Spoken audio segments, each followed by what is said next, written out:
Okay, I changed my mind. Earlier, when I was doing the live stream and we were watching Ruby Franke's hearing appearance, I said that, I'm hoping that Ruby Franke has changed. I hope that Ruby Franke, I wish the best for her. What's best for her is what's best for her children. And I hope, I talked about possibly her and her kids mending their relationships after she serves her sentence. But I just found this doc that Brian Schnee from KUTV uploaded on his Twitter, or X, whatever it's called. And when I said all those things earlier, I made the qualification, or I hope I did. I made the qualification that I didn't know to what extent Ruby Franke's involvement was, whether or not she left her kids with Jodi Hildebrand, dropped them off, maybe got some updates here and there, whether or not she was actually physically involved, whether she saw the conditions her kids were in, or maybe like how long was she separated from her kids and she didn't realize the deteriorating state that her kids was in. But there's a doc that was uploaded by Brian Schnee, and I want to read it to you guys, and it's pretty fucking disturbing. It talks about how long Ruby Franke and Jodi Hildebrand was doing this to the kids, what she possibly intentionally or knowingly inflicted herself, or it was by another person, maybe Jodi Hildebrand. So I'm going to read this doc to you guys, and it's I don't know, it's really sad. From approximately May 22nd, May 2023 until August 30th, 2023. So we have May, June, July, August, 4 months at a minimum.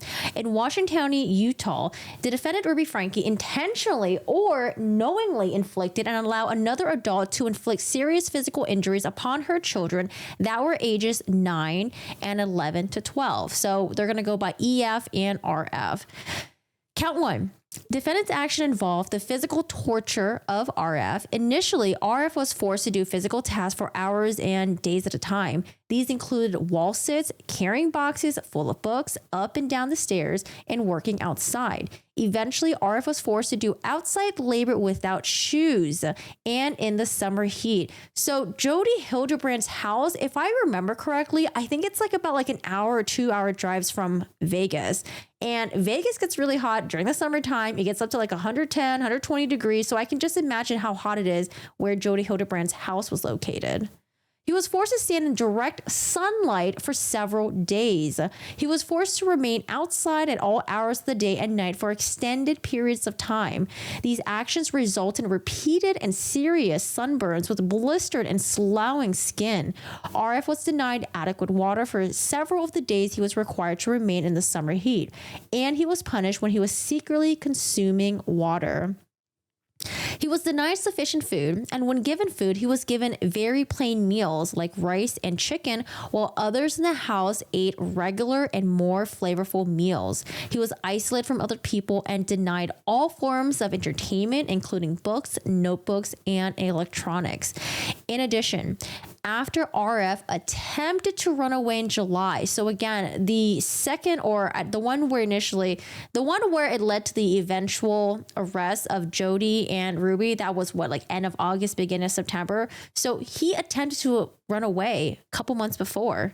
So he attempted to run away in July. His hands and feet were regularly bound. Binding included being tied to the defendant and to weights.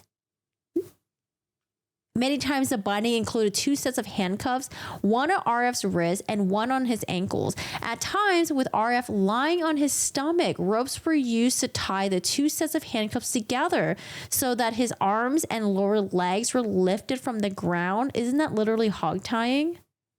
The bindings resulted in injuries to RF's wrists and ankles where the handcuffs cut through the skin and damaged the muscle/tissue.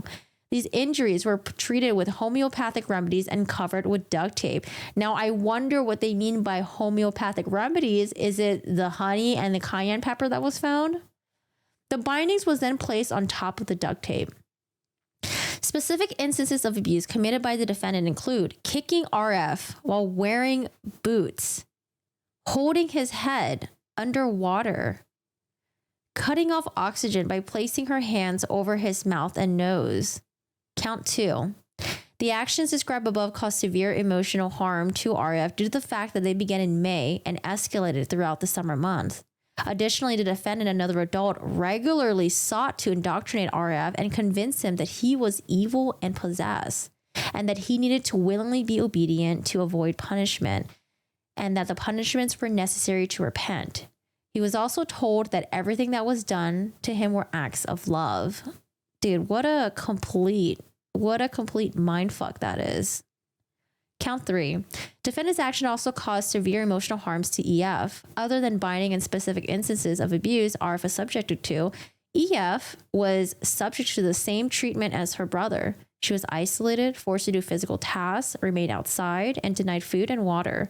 She was also repeatedly told she was evil and possessed. The punishments were necessary for her to be obedient and to repent. These things were being done to her in order to help her. EF was convinced that she was evil and needed to go through these things in order to repent. Count 4. Defendant's action caused 2 or more physical injuries to EF. She was forced to work outside in the heat barefoot. She was also forced to run barefoot on dirt grounds for an extended period of time. EF's feet were repeatedly injured by, and she was repeatedly sunburned. When examined on August 30th, these wounds were apparent by scabs, blisters, and slowing skin. Dude, it's just so fucked. Again, Ruby Franke, at the beginning of the doc, intentionally or knowingly inflicted and allowed another adult to inflict serious physical injuries upon her children. I don't know if I'm going to really buy her saying that she was just under Jody's influence. It's all Jody's fault. That Jody took advantage of her. That all she wanted to do was to raise her kids right and, to take the spiritual path. But she was just so blinded by it because it was Jody's evil doings. Reading all this, and it seems like, Ruby Franke has admitted to knowing this happened, or she was the one who did it herself. God, I just don't think I really buy the I blame Jody thing. Before I was like, maybe she didn't know. Maybe she had some clue. Maybe she just thought that Jody was just going to maybe do like the, withholding food, maybe like isolation. But this is a lot more crazier than what I've initially thought, but I knew that this was possible. This is just so sad. It's up to the children if they ever want to mend things with their parents or their mom one day in the future, but going through stuff like this type of severe abuse, it's a hard one. All right, guys, I just wanted to read this and share with you guys. This is, I don't know. We'll see what happens with Jody Hildebrand. She has her hearing appearance on the 27th. So that's it.